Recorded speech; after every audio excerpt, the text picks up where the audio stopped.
ఎందరో మహానుభావులు. అందరికీ వందనాలు. నేను ప్రస్తుతం డాక్టర్ కథ అన్న పుస్తకాన్ని చదివి వినిపిస్తున్నాను కదండి. ఈ పుస్తక రచయిత డాక్టర్ చాగంటి సూర్యనారాయణ మూర్తి గారు. ఇంకా కొనసాగిస్తానండి కథనాన్ని. ఈ శీర్షిక అనాటమీ. కాలేజీలో మొదటి పాఠం చిరస్మరణీయమైన ఘట్టంగా ఉండేది. అది అనాటమీ అంటే శవాలను కోసి పరీక్షించి శరీర శాస్త్రం నేర్చుకోవటం. ఒక్కొక్క జట్టుకు ఒక్కొక్క శవం, వారిలో ఒకడికి కాలు, ఒకడికి చెయ్యి, ఒకడికి పొట్ట ఛేదించి శాస్త్రం నేర్చుకొనడానికి అన్ని అవయవాలు కేటాయించేవారు. ఈ విద్యార్థులలో చాలామందికి దగ్గర నుంచి శవాన్ని చూడడం అది మొదటిసారి అయి ఉండేది. కాబట్టి వైద్య వృత్తి అనే మహాసౌధానికి ప్రవేశం కలగడానికి ఈ శవాల కోత చాలామంది విద్యార్థులకు అగ్ని పరీక్ష అయ్యేది. ఈ శరీరశాస్త్ర పరిశోధనాశాలలో ముఖ్య సామాగ్రి చిన్న పెద్ద ఆడ మొగ వివక్షత లేకుండా నగ్న స్థితిలో భీకర దృష్టితో చూచే శవాలు, సగం కోసి పరీక్షింపబడ్డ చేతులు, పుర్రెలు, కళ్ళు, ముక్కులు ఒక విపరీతమైన దుర్గంధంతో ఉంటాయి. మామూలు మనిషి వీటిని మొదటిసారి చూస్తే వాంతి చేసుకోవడమో కళ్ళు తిరిగి పడిపోవడమో జరుగుతూ ఉంటుంది. జాతి, మతం, ధనం, అందం, కీర్తి ఇలాంటి తేడాలు పాటించకుండా అన్ని శరీరాలు ఆటపట్లుగా సంచరించే వ్యాధి మృత్యువుల యొక్క ప్రళయతాండవం విద్యార్థికి మొదట ఇక్కడనే గోచరిస్తుంది నిజస్వరూపంలో. మనిషి చనిపోయిన తరువాత శరీరం నిష్ప్రయోజనం. ఒక్క అనాటమీ నేర్చుకోవడానికి తప్ప అది ఈ పరిశోధనశాలలో అడుగు పెట్టగానే స్ఫుటం అవుతుంది. జీవి చచ్చి శరీరం వదిలిపెట్టాక కూడా ఏదో స్థితిలో దయ్యంగానో దేవతగానో ఉండే పక్షంలో ఇక్కడ ఉండే శరీరాలలోనూ పుర్రెలలోనూ నిన్న మొన్నటి వరకు నివసించిన జీవులకు ఇవంటే ఏమైనా మమకారం ఉంటుందా? యమబాధ పెట్టి ఊడిపోయిన దంతం మీద ఎంత ఉంటుందో అంతే. కొంచెం విచారం ఉంటుందేమో. జీవితకాలం అంతా ఏదో అనుబంధం ఉన్నది కాబట్టి, కానీ పీడ విరగడైందన్న సంతోషమే బహుళ ప్రబలం. కొద్ది రోజుల్లోనే విద్యార్థి జాలి, భయం మొదలైన భావాలను ఈ పరిశోధనశాలలో వదిలేసి మర్చిపోతాడు. ఈ కళేబరాలు, అవయవాలు, కండరాలు, నరాలతో కూడిన ధాతు సమూహాలని, వాటిని కోసి పరీక్షించి శరీరశాస్త్రం నేర్చుకోవడమే వాటి ప్రయోజనం, అతని లక్ష్యం అని మనోస్థైర్యం ఏర్పడుతుంది. కొద్ది రోజుల వరకు విద్యార్థులలో ఒకరిద్దరికి ఒంటరిగా రాత్రి ఈ పరిశోధనాశాలలోనికి వెళ్ళడానికి కొంచెం బెదురు ఉండవచ్చు. చాలామందికి ఈ పరిశోధనా కాలంలో పనిచేశాక తక్షణం భోజనం చేస్తే అన్నం సహించదు కొంతకాలం వరకు. ఈ శవాలను కోసి పరీక్షించిన తర్వాత చేతులు, మొహం ఎంత శుభ్రంగా కడుక్కున్నప్పటికీ కూడా ఏదో నీచు కంపు ఈ కళేబరాలు కుళ్ళి చెడిపోకుండా వాడిన మందుల కంపుతో కలిసి విద్యార్థిని, అతని దుస్తులని ఆచ్ఛాదించి ఉంటుంది. వైద్య విద్యార్థులకు ఇప్పుడే కొంచెం ఒడిదుడుకు సమయం. కొద్దిమంది విద్యార్థులు ఈ కళేబరాల పరీక్ష తట్టుకోలేక కాలేజీ వదిలిపెట్టి ఇంకో వృత్తి చూసుకుంటారు. యూరోపియన్ వైద్యాధికారులు వాళ్ళ వరహాల పంట ఛాయలకు పోకపోతే సమర్థులైన దేశీయ వైద్యులను ప్రోత్సహించేవారు. ఈ శరీరశాస్త్ర శాఖలో ఎవరున్నప్పటికీ జీతం తప్ప చిల్లిగవ సంపాదన ఉండదు. కాబట్టి వైద్య కళాశాల చరిత్రలో ప్రప్రథమంగా ఒక దేశీయుని ఈ ఎనాటమీ ప్రొఫెసర్గా నియమించారు. ఆయన కొంచెం తిక్కమనిషి అయినప్పటికీ బహుసమర్థుడు. ఒక్క బనియను పంచె మాత్రమే కట్టుకుని పాఠం చెప్పేవాడు. పరిశోధనాశాల బయట చెట్టు కింద కూర్చుని శవాలను కోసి విద్యార్థులకు చూపించి పాఠం చెప్పడం, మధ్య మధ్యన వేదాంతం చెప్పడం అన్నీ అక్కడే. కొత్తవాళ్ళు ఆయనను చూస్తే కాలేజీలో నౌకరు అనుకునేవారు. మాకు పాఠం చెప్పే నాటికి ఆయనకు పెద్దతనం వచ్చింది. పింఛన్కు సిద్ధంగా ఉన్నాడు. పాఠం ఆపి ఒక విద్యార్థికి చెట్టు మీద అరుస్తున్న కాకిని చూపించి, ఆ కాకి పాడేదేమిటో నువ్వు చెప్పగలవా అని అడిగేవాడు. విద్యార్థి జవాబు చెప్పలేక తెల్లబోతే, నువ్వు హిందువుడవు కావు, ఈ సమయంలో ప్రపంచమంతా మధ్యమావతి రాగం తీస్తుంటుందనే సంగతి కూడా తెలియదు అనేవాడు. కానీ ధాతువులను విడదీసి చూపించడంలో ఆయన వేళ్లకు అపూర్వ సామర్థ్యం ఉండేది.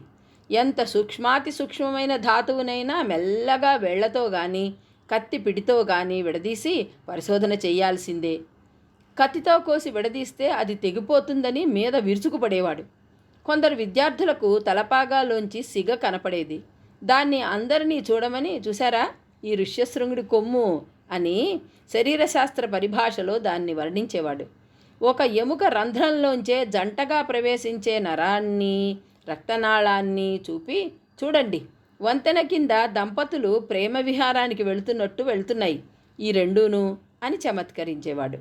ఆయన కోసి అత్యంత నైపుణ్యంతో తయారు చేసిన శరీరశాస్త్ర పాఠానికి అతి ఉపయోగవంతములైన అవయవ భాగములు ఈనాటికి కూడా కాలేజీ శరీర శాస్త్ర పరిశోధనశాలలో అతి భద్రంగా కాపాడబడుతున్నాయి. కాలేజీలో చేరిన ప్రతి విద్యార్థి పాఠ్య గ్రంథాలతో పాటు శారీర శాస్త్రం నేర్చుకోవటానికి ఒకటో సగమో అస్థిపంజరం కూడా కొనుక్కోవాలి. ఈ శారీరక శాస్త్ర పరిశోధనాశాలలో పనిచేసే నౌకరుకు ఈ అస్థిపంజరాలు శుభ్రం చేసి వార్నిష్ వేసి అమ్మడం ఒక పెద్ద వ్యాపారంగా ఉండేది. కాలేజీలో వైద్యశాస్త్రం నేర్చుకునే విద్యార్థులలో సైనిక శాఖకు సంబంధించిన వాళ్ళు కొంతమంది ఉండేవారు. ఆ రోజుల్లో మద్రాసు వైద్య కళాశాలలో ఇది ఒక విశేషం. ఈ సైనిక శాఖకు చెందిన విద్యార్థులు వారి దుస్తులు శుభ్రంగా ఉంచుకుంటూ తోటి విద్యార్థుల బైసికిల్ దొంగిలించినందుకో, ఉపాధ్యాయులకు దేహశుద్ధి చేసినందుకో నేరస్తుడు కాకపోతే పరీక్షలో ఉత్తీర్ణుడయ్యేవాడు. క్లాసులో టీచర్లకు కొంటె జవాబు చెప్పడంలోనూ, కొంటె చేష్టలకు వీళ్ళది అందెవేసిన చెయ్యి. కానీ వీరిలో చాలామంది వైద్య కళాశాలలో ప్రొఫెసర్లుగా అతి సమర్థతతో పనిచేసేవారు. ఒక రోజున కాలేజీలో సుప్రసిద్ధుడైన ఒక ప్రొఫెసరు విష జంతువులను గురించి ఉపన్యాసం ఇచ్చాడు. ఆ సందర్భంలో గడ్డకట్టిన పాము విషముతో నింపిన గాజుగొట్టాలను ఒకరి తరువాత ఒకరు పరిశీలించమని సభవారికి ఆయన ఇచ్చాడు. ఈ గొట్టాలన్నీ ఆయన దగ్గరకు తిరిగొచ్చాయి. కానీ ఒక మంచి నల్లతాచు విషంతో ఉన్న గొట్టం మధ్య ఎవరి దగ్గరో గల్లంతైంది. తిరిగి రాలేదు. ఎవరి దగ్గరున్నదో దయచేసి ఇచ్చేయండి అని ఆయన ఎంత బతిమిలాడినా ఎవరూ జవాబు చెప్పడు. ఏ కొంటి వెధవన్నా ఆ ట్యూబులో విషం అతి కొంచెమైనా ఆసుపత్రిలో పుళ్ళు కడిగే లోషన్లో కడిపాడంటే అక్కడ రోగులందరూ చచ్చిపోతారు. కాబట్టి దయచేసి వెతికి ఇవ్వండి అని ఆయన గోల పెట్టాడు. కానీ ప్రయోజనం లేకపోయింది. కాలేజీ ప్రిన్సిపాలు, విద్యార్థి సంఘం కార్యాధికారి విశ్వ ప్రయత్నం చేసి వెతికారు. కానీ అది విఫలం అయ్యింది. దీని తర్వాత 3 రోజులకు ప్రిన్సిపాల్కి ఒక ఆకాశరామన్న ఉత్తరం ఈ విధంగా వచ్చింది: మీరు ఏ అల్లరి చెయ్యకుండా నోరు మూసుకుంటే తాచుపాము విషం ఉన్న గొట్టం 3 రోజుల తరువాత చూస్తే కాలేజీ లైబ్రరీలో 8వ నంబరు బీరువా మీద దొరుకుతుంది. దీని మీద ఏదన్నా చర్య తీసుకున్నారా చావులు తప్పవు అని ఉన్నది అందులో. ప్రిన్సిపాలు రెండో కంటివాడికి తెలియకుండా 3 రోజుల గడువు తీరాక బీరువా మీద వెతికాడు. గొట్టం దొరికింది. అమ్మయ్య, అందరి ప్రాణం కుదుటపడ్డది. నిన్న మొన్నటి వరకు మద్రాసు మెడికల్ కాలేజీ విద్యార్థులకు, ఆడవాళ్లకు కానీ మగవాళ్లకు కానీ ఒక హాస్టల్ ఉండేది కాదు. మద్రాసులో చదివే మగ విద్యార్థులకు, అన్ని కాలేజీల వాళ్లకు ఒక్క విక్టోరియా హాస్టలే ఉండేది. అదే వైద్య విద్యార్థులకు శరణ్యంగా ఉండేది. కానీ అందులో సీటు దొరకడం అంటే ఐసీఎస్ పాస్ అవ్వడమే. దానిలో ప్రవేశం దొరికే వరకు విద్యార్థులు ఒంటిపూట తిండి తిని 2, 3 కలిసి గదుల్లోనూ ఇళ్లల్లోనూ నివసించేవారు. వీటిని కూడా కాలేజీకి దగ్గరగా ఉండాలని మద్రాసుకంతకు మురికిపేటలుగా పరిగణింపబడే పెరియమెట్టు, వాల్టాక్స్ రోడ్డు, చింతాద్రిపేటలోనే చూసుకుంటూ ఉండేవారు. నేను కాలేజీ 3వ సంవత్సరం విద్యార్థులు రెడ్డి, రావుతో కలిసి పెరియమెట్టులో ఒక గదిలో ఉండేవాణ్ణి. వాళ్ళిద్దరకు అప్పుడప్పుడే అంటువ్యాధులు, వాటి కారణం, నివారణ బోధిస్తున్నారు. ఒక వృద్ధ బ్రాహ్మణ వితంతువుకు మైలా మడి అంటే ఎంత చాదస్తమో, రావుకు సూక్ష్మక్రిములు, లోషన్లు అంటే అంత చాదస్తము, నమ్మకము. తిండి తినే కంచాలు, తాగే కప్పులు కూడా కంపుగొట్టే కార్బాలిక్ లోషన్తో కడిగేవాడు. మళ్ళా వట్టి నీళ్లతోనైనా వాటిని కడగనిచ్చేవాడు కాదు. దాని గుండా వ్యాధి క్రిములు తిరిగొస్తాయని అతడి నమ్మకం. రెడ్డి వ్యవహారం దీనికి విపరీతం. కంటికి కూడా కనపడని క్రిములు ఏనుగుల్లాంటి మనుషుల్ని ఏం చేస్తాయిరా అని వాదించేవాడు. అతడిది మెట్ట వేదాంతం. ఈ క్రిములన్నా లోషన్లన్నా అట్టే నమ్మేవాడు కాదు. అందుచేత ఆఖరికి దుర్గంధం కొట్టే పుండు కడిగి కూడా చేతులు శుభ్రం చేసుకోకుండా భోజనానికి కూర్చునేవాడు. వీళ్ళిద్దరికీ నిత్యం కరిమకరి యుద్ధం. వీళ్ల పోరు వల్లనైతేనేమి, కాఫీ కార్బాలికు కంపు కొట్టడం వల్లనైతేనేమి, గది చుట్టుపక్కల దుర్గంధం, నల్లులు, దోమలు పీక్కు తినడం వల్లనైతేనేమి అక్కడ జీవయాత్ర చాలా దుర్భరమైంది. నాకు దీనికి తోడు అప్పుడే కొత్తగా కనిపెట్టబడిన కాలా అజార్ అనే జబ్బు తగిలి ఎక్కడ చచ్చిపోతామో అని ఒకటే భయంగా ఉండేది. రోజు రావు దీని విషయం, దీనికి కారణభూతమైన క్రిమి నల్లుల ద్వారా మనిషిలో ప్రవేశిస్తుందని, ఈ పెరియమెట్టులో ఉండే నల్లుల పొట్టలోనే ఈ క్రిములను మొదట ప్రఖ్యాత శాస్త్రవేత్త కనిపెట్టి అందరికీ ప్రదర్శించారని, మా గది నల్లుల పుట్ట కావడం వల్ల మనం అందరికీ కాలా ఆజార్తో చావు తప్పదని చిలవలు పలవలు పెట్టి సగం తెలిసిన సంగతులు లెక్చర్ ఇచ్చేవాడు. 2-3 వారాలు ఈ విధంగా కాలక్షేపం చేశాక నాకు చలితో జ్వరం వచ్చింది. రావు ఇంకేమిటి, వీడికి కాలా ఆజార్ వచ్చింది అన్నాడు అని తక్షణం కాలేజీ ప్రిన్సిపాల్కి ఫోన్ చేశాడు. కాలేజీలో మొదటి సంవత్సరం విద్యార్థుల యోగక్షేమం చూడడం ప్రిన్సిపాల్ బాధ్యతగా ఉండేది. ఆయన ఎంతో దయతో మా గదికొచ్చి నన్ను పరీక్ష చేసి, ఇది ఒట్టి మలేరియా, 4 క్వైనా మాత్రలు, క్వైనా అంటే క్వినైన్ మాత్రలమ్మా, వేసుకుంటే తగ్గిపోతుంది అని నాకు ధైర్యం చెప్పి, కాలా ఆజార్ గీలా ఆజార్ అని తెలియని వాణ్ణి భయపెట్టకు అని రావుని మందలించాడు.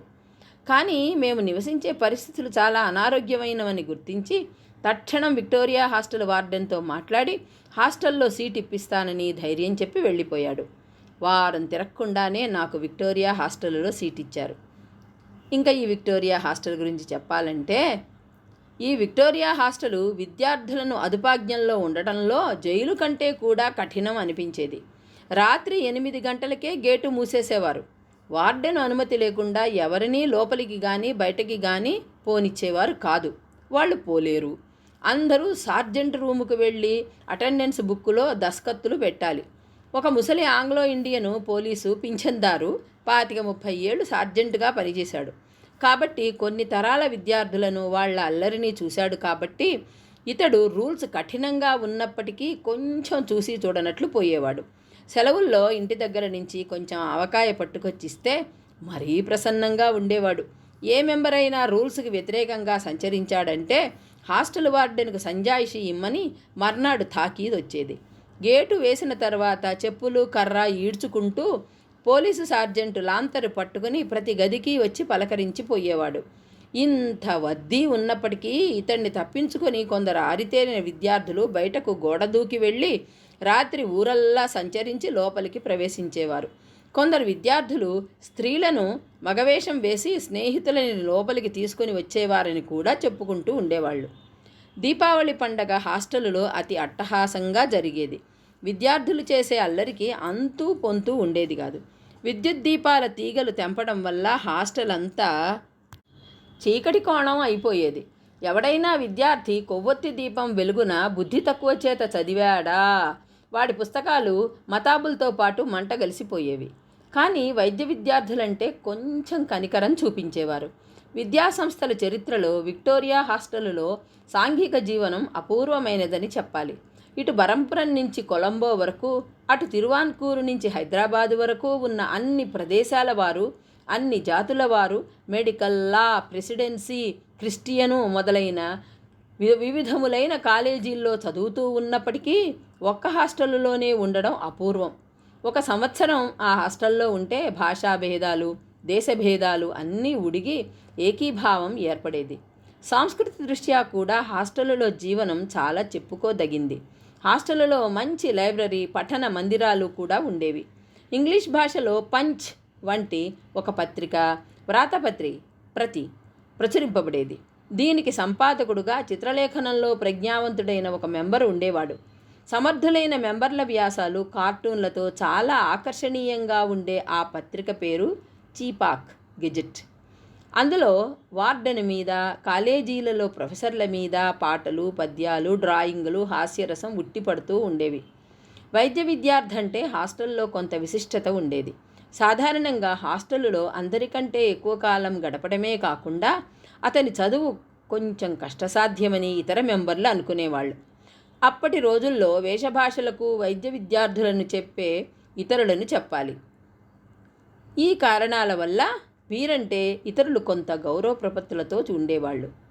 మెడికల్ కాలేజీలో మంచి రక్తి కట్టే లెక్చర్ కానీ, ప్రదర్శనం కానీ, ఆపరేషన్ కానీ ఉంటే వైద్య విద్యార్థులు తమ ఇతర స్నేహితులను ఏదో మిష మీద వాటిని చూపించడానికి, వీటిని చూడడానికి లోపలికి తీసుకుని పోయేవాళ్ళు. ఇక్కడితో ఈ పఠనం ఆపేస్తానండి. తిరిగి తరువాయి భాగంలో కలుసుకుందాం. అంతవరకు సెలవు. మీకు కనుక డాక్టర్ కథ నచ్చితే లైక్ చేయండి, షేర్ చేయండి, సబ్స్క్రైబ్ చేసుకుని నన్ను మరింతగా ప్రోత్సహించండి. ఉంటానండి. నమస్కారం.